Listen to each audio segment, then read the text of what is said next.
Basically, expect to the President of the United States, and they're basically just conducting conversations amongst themselves and not even trying to. That's not playing well in middle America. I mean, this is not a partisan vote. There's a retired justice.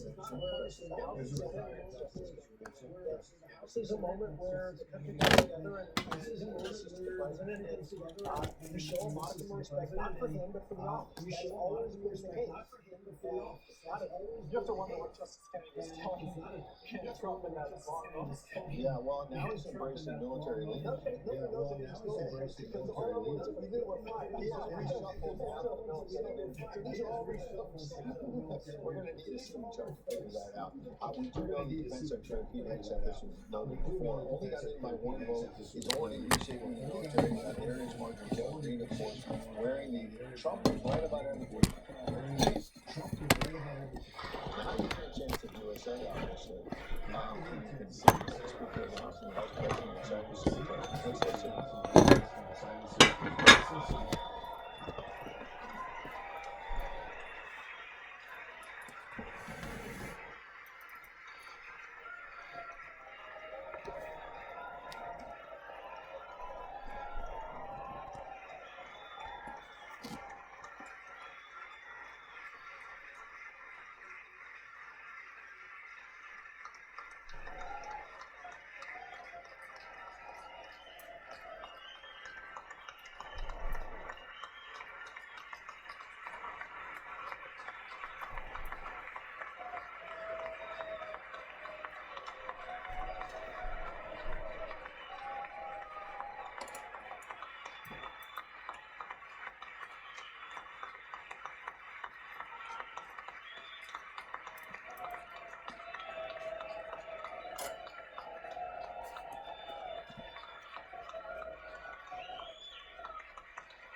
Thank you very much.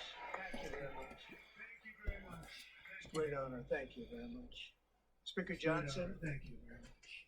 Vice President Vance. The First Lady of the United States. The First Lady of the United States.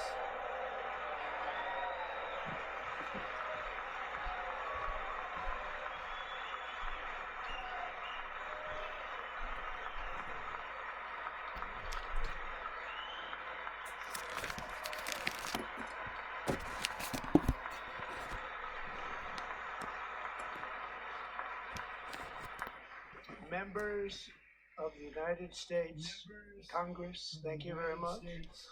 And to my fellow citizens, America is back.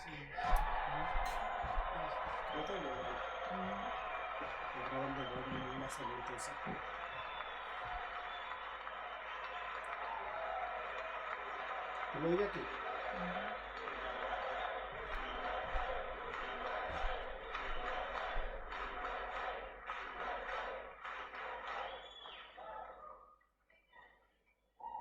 6 weeks ago, I stood beneath the dome of this Capitol and proclaimed the dawn of the golden age of America.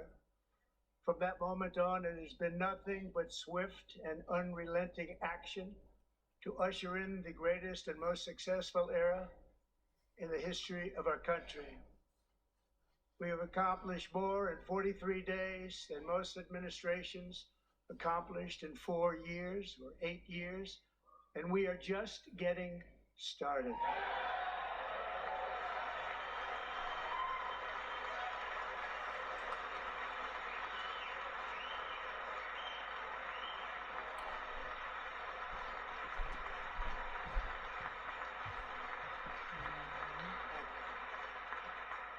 I return to this chamber tonight to report that America's momentum is back, Our spirit is back, our pride is back, our confidence is back, and the American dream is surging bigger and better than ever before.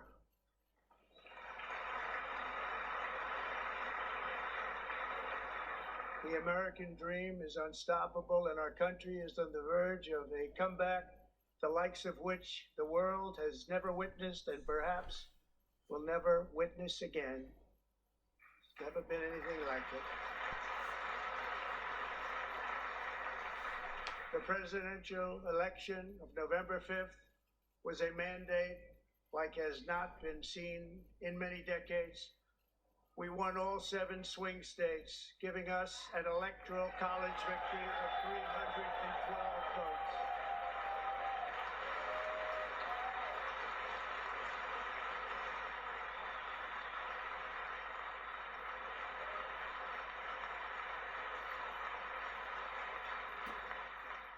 We won the popular vote by big numbers and won counties in our country.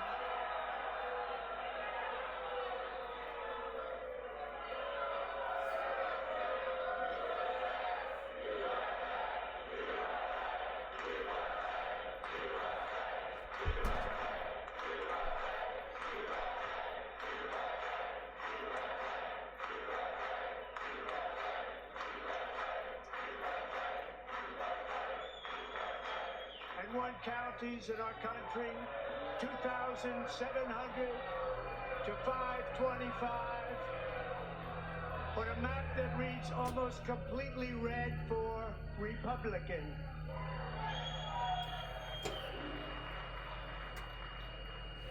Now, for the first time in modern history, more Americans believe that our country is headed in the right direction than the wrong direction. In fact, it's an astonishing record, 27-point swing, the most ever.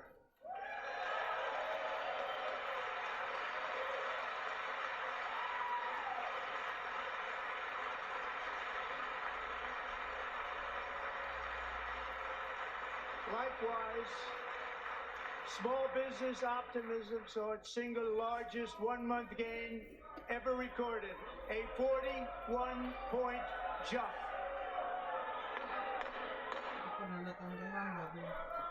Members are directed to uphold and maintain decorum in the House and to cease any further disruptions. That's your warning.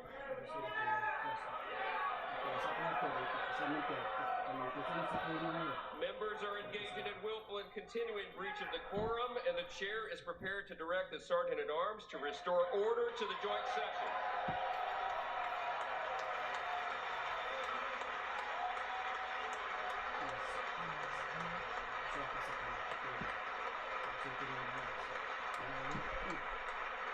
Sisigaw, porque quieren hacerle la maldad en su speech.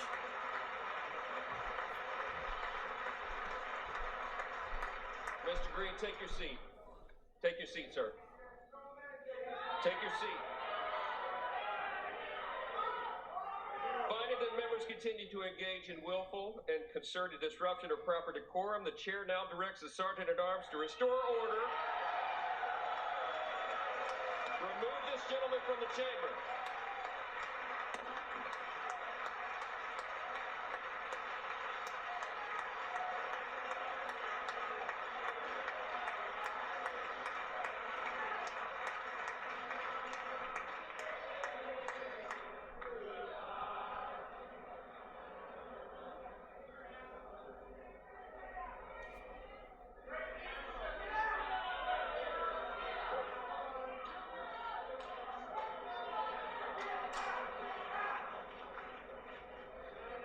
Members are directed to uphold and maintain decorum in the House.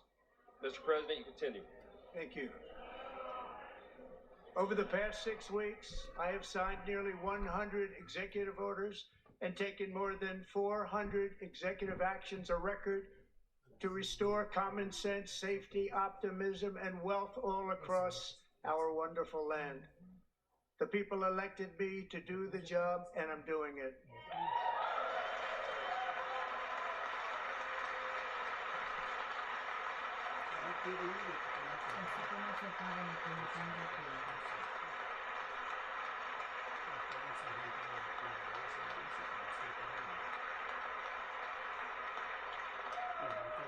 In fact, it has been stated by many that the first month of our presidency, it's our presidency, is the most successful in the history of our nation.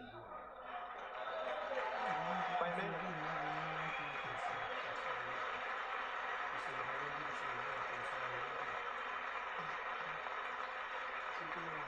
And what makes it even more impressive is that, do you know who number 2 is? George Washington. How about that? How about that? I don't know about that list, but we'll take it. Within hours of taking the oath of office, I declared a national emergency on our southern border, and I deployed the U.S. military and Border Patrol to repel the invasion of our country. And what a job they've done. As a result, illegal border crossings last month were by far the lowest ever recorded, ever.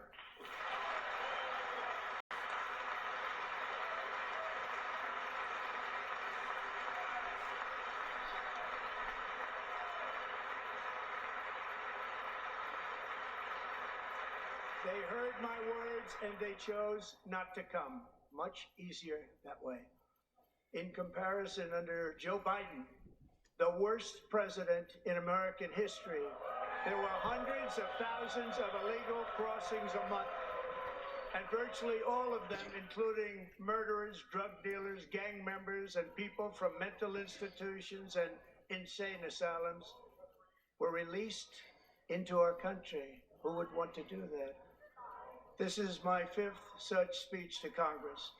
And once again, I look at the Democrats in front of me, and I realize there is absolutely nothing I can say to make them happy or to make them stand or smile or applaud. Nothing I can do.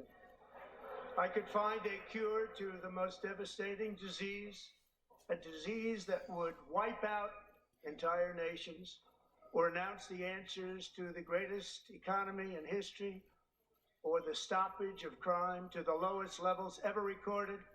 And these people sitting right here will not clap, will not stand, and certainly will not cheer for these astronomical achievements. They won't do it, no matter what. Five times I've been up here. It's very sad, and it just shouldn't be this way.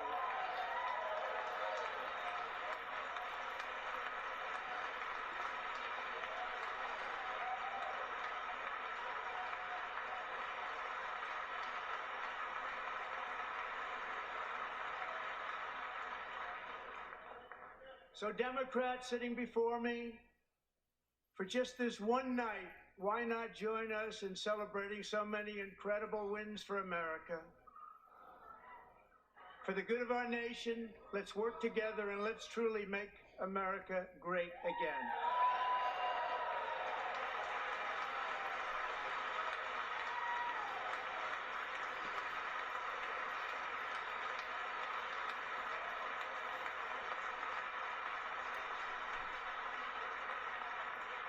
Every day my administration is fighting to deliver the change America needs to bring a future that America deserves, and we're doing it.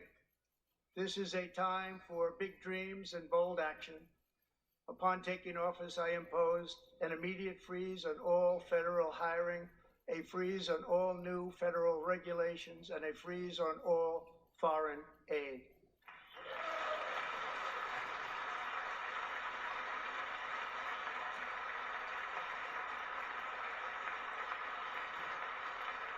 I terminated the ridiculous Green New Scam.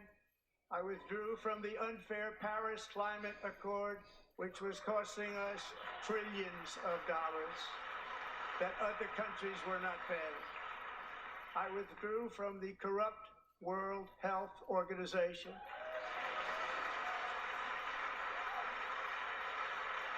And I also withdrew from the anti-American UN Human Rights Council.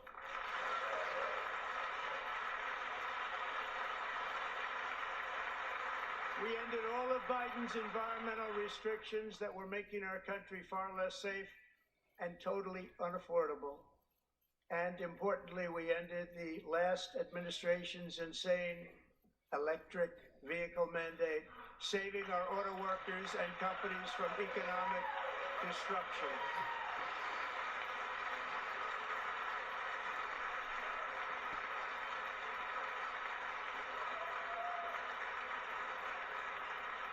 To unshackle our economy, I have directed that for every one new regulation, 10 old regulations must be eliminated, just like I did in my very successful first term.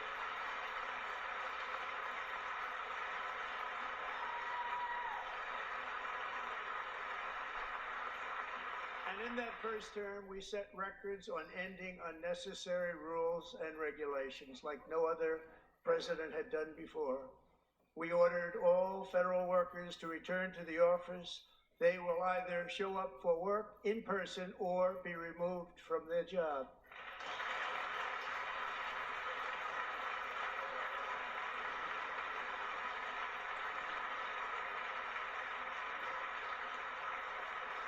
And we have ended weaponized government where, as an example, a sitting president is allowed to viciously prosecute his political opponent, like me.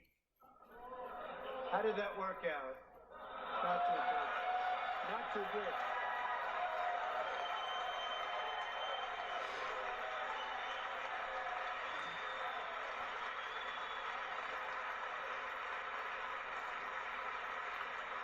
And I have stopped all government censorship and brought back free speech in America. It's back.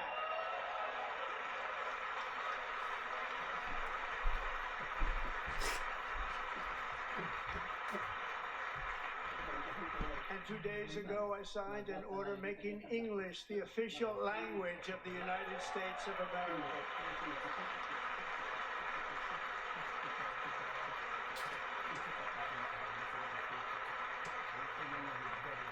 I renamed the Gulf of Mexico the Gulf of America.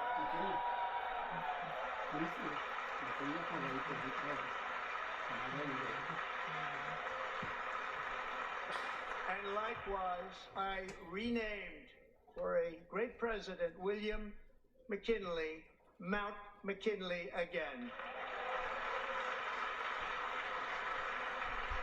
Beautiful Alaska. Love Alaska. We've ended the tyranny of so-called diversity, equity, and inclusion policies all across the entire federal government and indeed the private sector and our military. And our country will be woke no longer.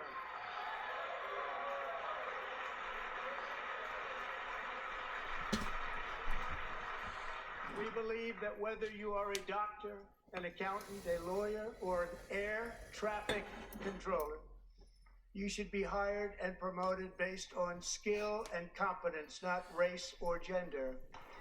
Very important.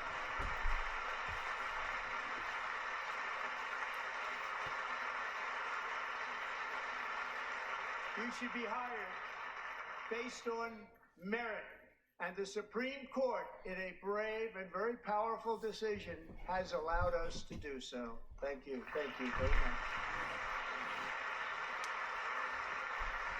We have removed the poison of critical race theory from our public schools, and I signed an order making it the official policy of the United States government that there are only two genders, male and female.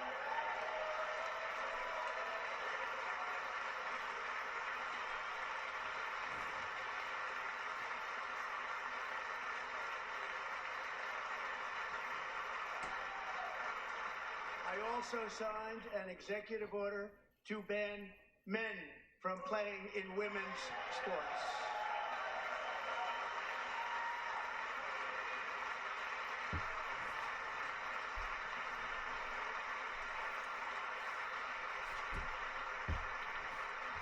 Years ago, Peyton McNabb was an all-star high school athlete, one of the best, preparing for a future in college sports.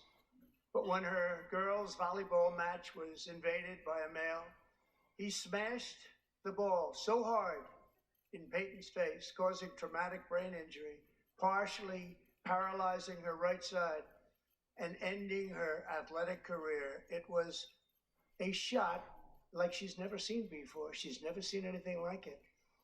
Peyton is here tonight in the gallery, and Peyton, from now on, schools will kick the men off the girls' team, or they will lose all federal funding.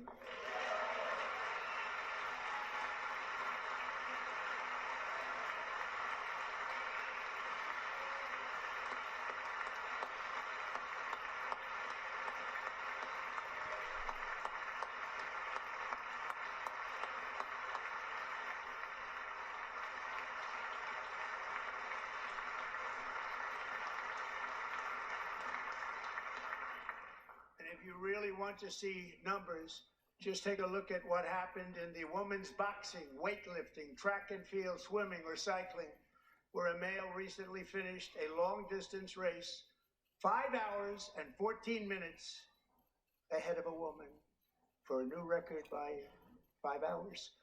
Broke the record by 5 hours. It's demeaning for women, and it's very bad for our country. We're not going to put up with it any longer.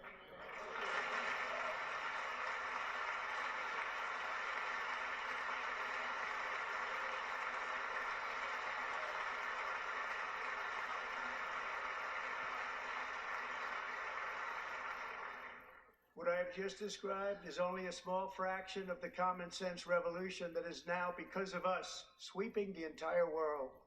Common sense has become a common theme, and we will never go back. Never. Never going to let that happen.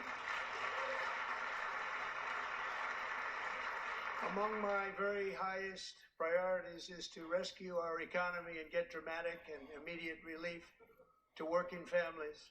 As you know, we inherited from the last administration an economic catastrophe and an inflation nightmare. Their policies drove up energy prices, pushed up grocery costs, and drove the necessities of life out of reach for millions and millions of Americans. They've never had anything like it. We suffered the worst inflation in 48 years, but perhaps even in the history of our country. They're not sure. As president, I'm fighting every day to reverse this damage and make America affordable again.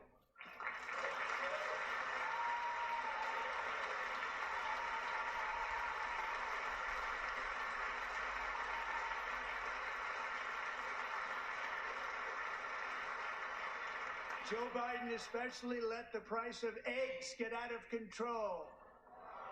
The egg price is out of control, and we're working hard to get it back down. Secretary, do a good job on that. You inherited a total mess from the previous administration.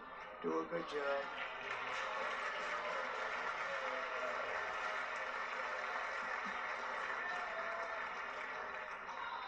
A major focus of our fight to defeat inflation is rapidly reducing the cost of energy.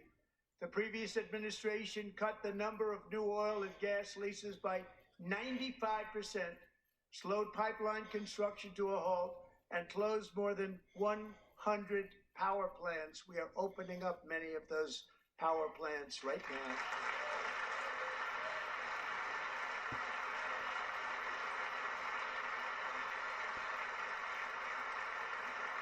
And frankly, we have never seen anything like it.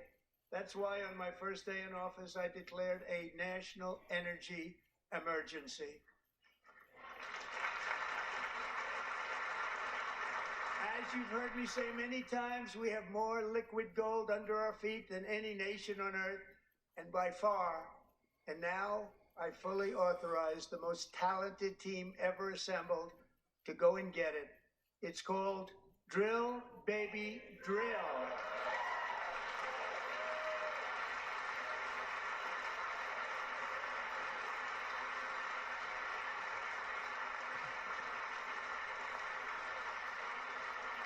My administration is also working on a gigantic natural gas pipeline in Alaska, among the largest in the world, where Japan, South Korea, and other nations want to be our partner with investments of trillions of dollars each. There's never been anything like that one.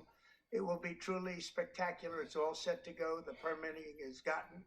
And later this week, I will also take historic action to dramatically expand production of critical minerals and rare earths here in the USA.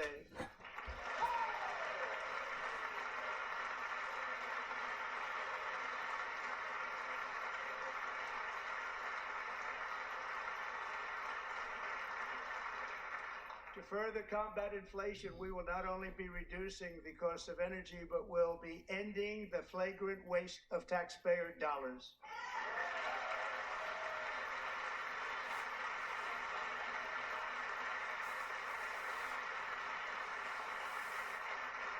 And to that end, I have created the brand new Department of Government Efficiency. Coach, perhaps you've heard of it. Perhaps.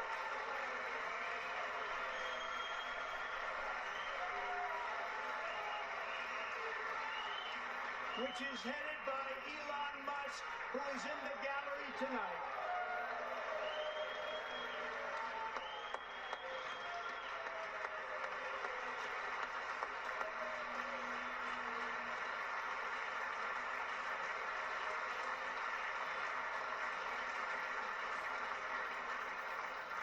Thank you, Elon. You're working very hard. He didn't need this. He didn't need this. Thank you very much. We appreciate it. Everybody here, even this side, appreciates it, I believe. They just don't want to admit that. Just listen to some of the appalling waste we have already identified. $22 billion from HHS to provide free housing and cars for illegal aliens. $45 million for diversity, equity, and inclusion scholarships in Burma. $40 million to improve the social and economic inclusion of sedentary migrants. Nobody knows what that is. $8 million to promote LGBTQI+ in the African nation of Lesotho, which nobody has ever heard of. $60 million for indigenous peoples and Afro-Colombian empowerment in Central America. $60 million. $8 million for making mice transgender. This is real. $32 million for a left-wing propaganda operation in Moldova. $10 million for male circumcision in Mozambique. $20 million for the Arab Sesame Street in the Middle East. It's a program. $20 million for a program. $1.9 billion to recently created Decarbonization of Homes Committee, headed up, and we know she's involved. Just at the last moment, the money was passed over by a woman named Stacey Abrams. Have you ever heard of her? A $3.5 million consulting contract for lavish fish monitoring. $1.5 million for voter confidence in Liberia. $14 million for social cohesion in Mali. $59 million for illegal alien hotel rooms in New York City. He's a real estate developer. He's done very well. $250,000 to increase vegan local climate action innovation in Zambia. $42 million for social and behavior change in Uganda. $14 million for improving public procurement in Serbia. $47 million for improving learning outcomes in Asia. Asia's doing very well with learning. You know what we're doing. Should use it ourselves. And $101 million for DEI contracts at the Department of Education. The most ever paid, nothing even like it. Under the Trump administration, all of these scams, and they're far worse, but I didn't think it was appropriate to talk about them. They're so bad. Many more have been found out and exposed and swiftly terminated by a group of very intelligent, mostly young people, headed up by Elon, and we appreciate it. We found hundreds of billions of dollars of fraud.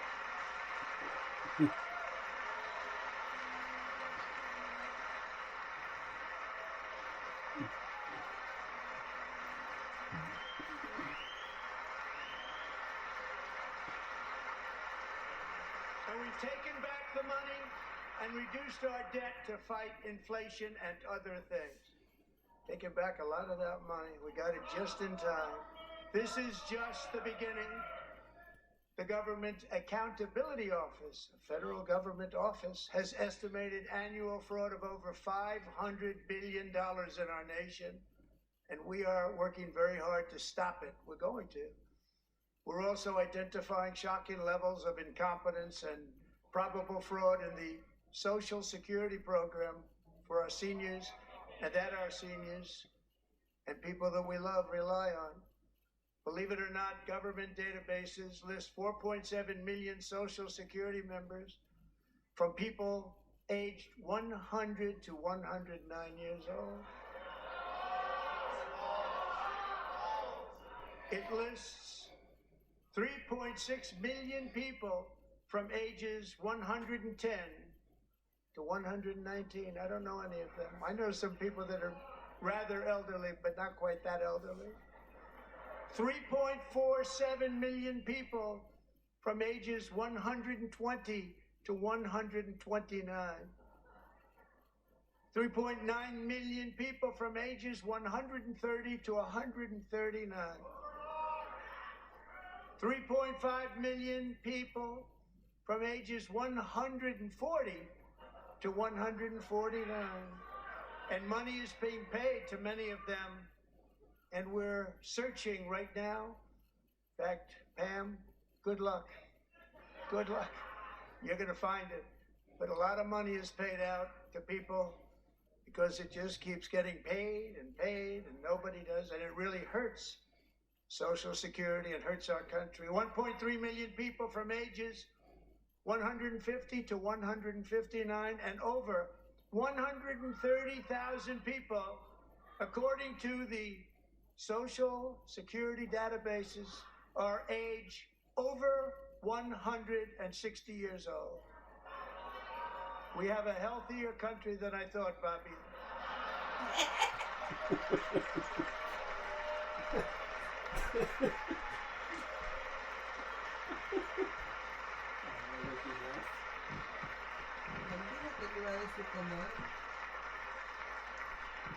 Including, to finish, 1,039 people between the ages of 220 and 229.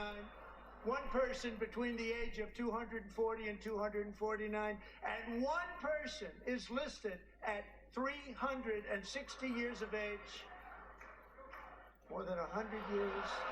More than 100 years older than our country. But we're going to find out where that money's going.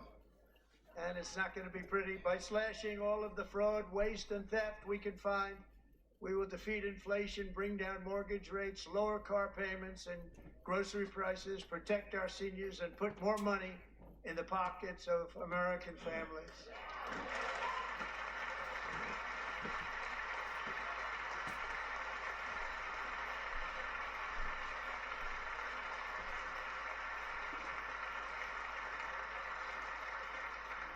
And today, interest rates took a beautiful drop, big, beautiful drop. It's about time.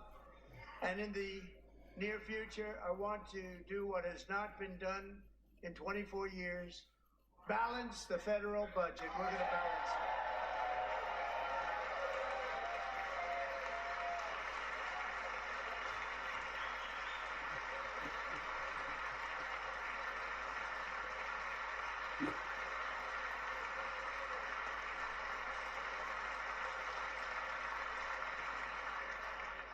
With that goal in mind, we have developed in great detail what we are calling the Gold Card, which goes on sale very, very soon.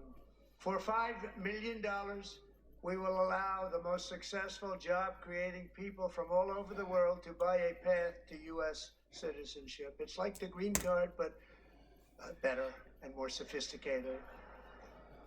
And these people will have to pay tax in our country. They won't have to pay tax from where they came. The money that they've made, you wouldn't want to do that, but they have to pay tax, create jobs. They'll also be taking people out of colleges and paying for them so that we can keep them in our country instead of having them being forced out. Number one, at the top school, as an example, being forced out and not being allowed to stay and create tremendous numbers of jobs and great success for a company out there. So while we take out the criminals, killers, traffickers, and child predators who are allowed to enter our country under the open border policy of these people, the Democrats, the Biden administration, the open border insane policies that you've allowed to destroy our country, we will now bring in brilliant, hardworking, job-creating people. They're going to pay a lot of money, and we're going to reduce our debt with that money.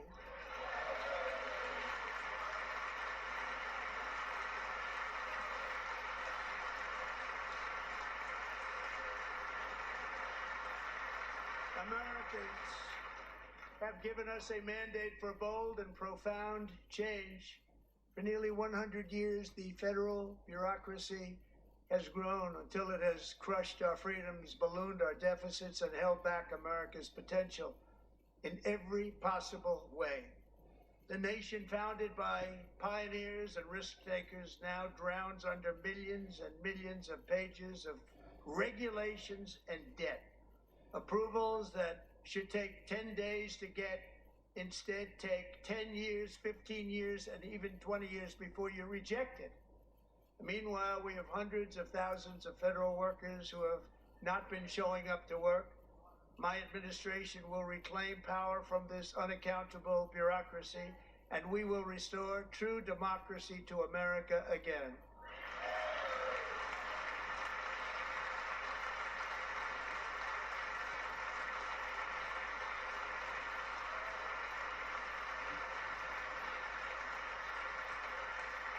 Any federal bureaucrat who resists this change will be removed from office immediately. Because we are draining the swamp. It's very simple. And the days of rule by unelected bureaucrats are over.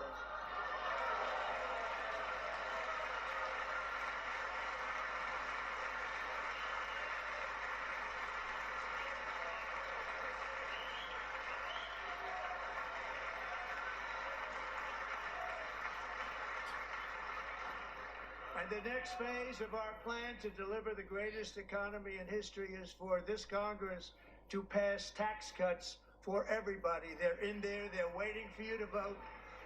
And I'm sure that the people on my right, I don't mean the Republican right, but my right here, I'm sure you're going to vote for those tax cuts, because otherwise I don't believe the people will ever vote you into office. So I'm doing you a big favor by telling you that.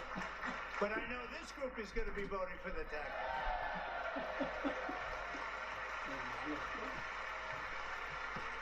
A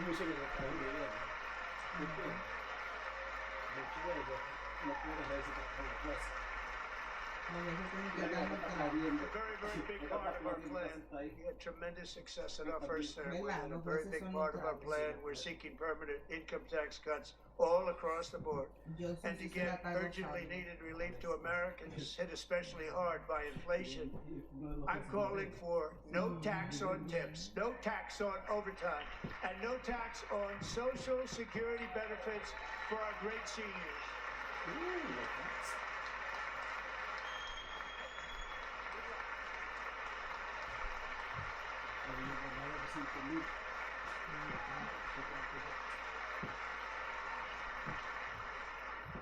And I also want to make interest payments on car loans tax deductible, but only if the car is made in America.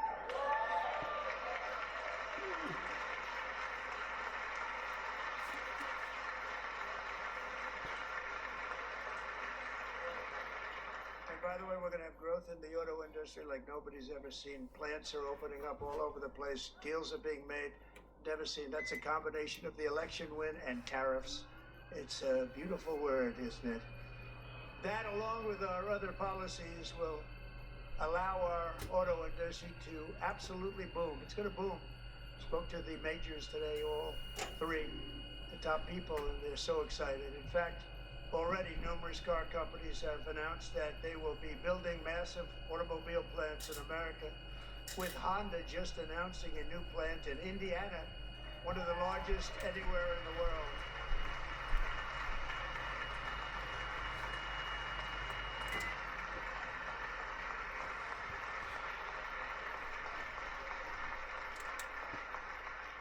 And this has taken place since our great victory on November 5th, a date which will hopefully go down as one of the most important in the history of our country.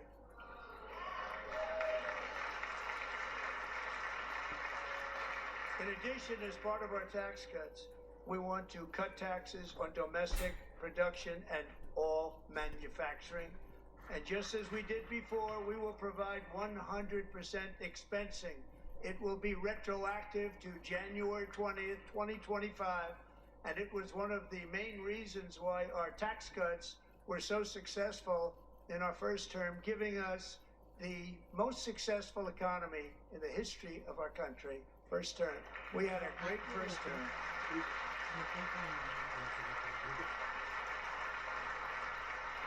If you don't make your product in America, however, under the Trump administration, you will pay a tariff, and in some cases, a rather large one. Other countries have used tariffs against us for decades, and now it's our turn to start using them against those other countries. On average, the European Union, China, Brazil, India, Mexico, and Canada, have you heard of them? And countless other nations charge us tremendously higher tariffs than we charge them. It's very unfair. India charges us auto tariffs higher than 100%. China's average tariff on our products is twice what we charge them. And South Korea's average tariff is 4 times higher. Think of that, 4 times higher. And we give so much help militarily and in so many other ways to South Korea, but that's what happens. This is happening by friend and foe. This system is not fair to the United States and never was, and so on April 2nd, I wanted to make it April 1st, but I didn't want to be accused of April Fool's Day. That's not, just one day was cost us a lot of money. But we're going to do it in April. I'm a very superstitious person. April 2nd, reciprocal tariffs kick in. And whatever they tariff us, other countries, we will tariff them. That's reciprocal, back and forth. Whatever they tax us, we will tax them. If they do non-monetary tariffs to keep us out of their market, then we will do non-monetary barriers to keep them out of our market. It's a lot of that, too. They don't even allow us in their market. We will take in trillions and trillions of dollars and create jobs like we have never seen before. I did it with China and I did it with others, and the Biden administration couldn't do anything about it because there was so much money they couldn't do anything about it. We have been ripped off for decades by nearly every country on earth, and we will not let that happen any longer.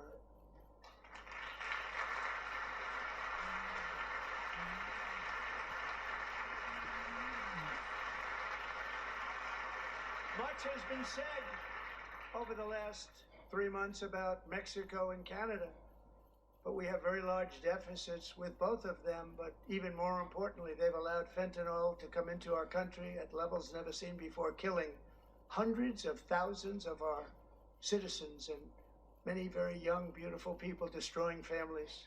Nobody's ever seen anything like it. They are, in effect, receiving subsidies of hundreds of billions of dollars. We pay subsidies to Canada and to Mexico of hundreds of billions of dollars, and the United States will not be doing that any longer. We're not going to do it any longer.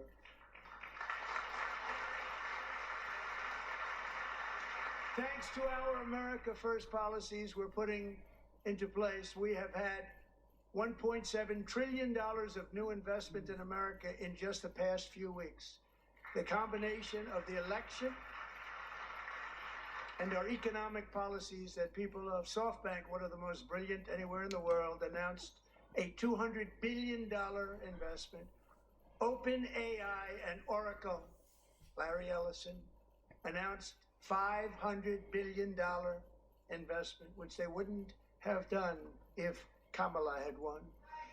Apple announced $500 billion investment.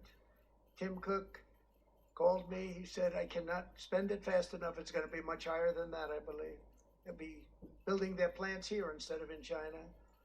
And just yesterday, Taiwan Semiconductor, the biggest in the world, most powerful in the world, has a tremendous amount, 97% of the market, announced a $165 billion investment to build the most powerful chips on earth right here in the USA.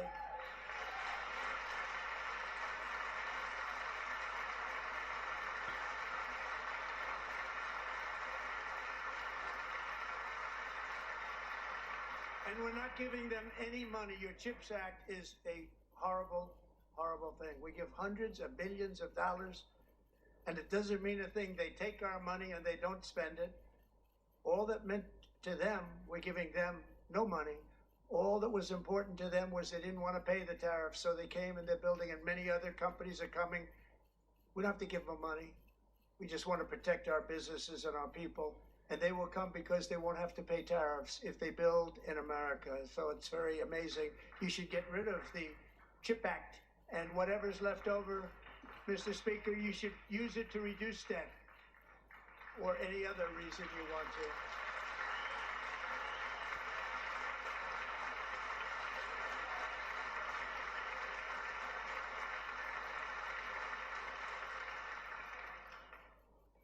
Our new trade policy will also be great for the American farmer. I love the farmer. Who will now be selling into our home market, the USA, because nobody is going to be able to compete with you. Because those goods that come in from other countries and companies, they're really in a bad position in so many different ways. They're uninspected. They may be very dirty and disgusting, and they come in and they pour in, and they hurt our American farmers. The tariffs will go on agricultural product coming into America, and our farmers starting on April 2nd. It may be a little bit of an adjustment period.